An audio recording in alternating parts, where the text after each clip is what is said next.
you wouldn't see it in the last year. You would see it physically, as you see the transactions around town and people's traffic and so on diminishes. The impact on businesses from the pandemic is yet to be seen, despite the reductions in revenue witnessed and entities' abilities to still maintain loan payments to the bank. Darryl Brathwaite, chairman of Grenada Cooperative Bank's board of directors, cautions that this is due to the moratorium, which is scheduled to end in March next year. Which is why we have to be extra careful in the coming year to support people on a one-on-one basis, to understand what each person, each organization is going through, so that we can carry it forward when the moratorium ends.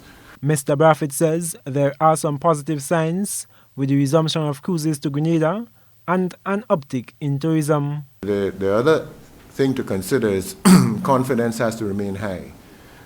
People have to feel that there's a light at the end of the tunnel.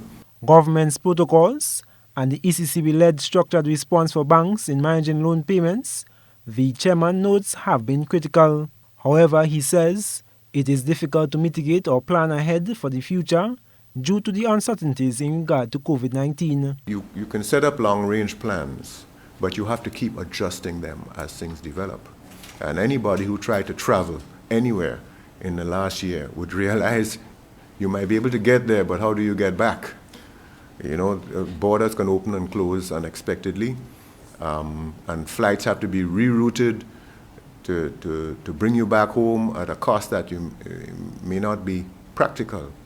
With that in mind, the Grenada Cooperative Bank recently reduced several of its fees on services offered. Persons would have lost their jobs, so it made sense for us to respond to that feature in the market and seek to reduce fees so that customers who, of course, are treated with these transaction fees will find it easier to do business and continue to do business at the Grenada Cooperative Bank.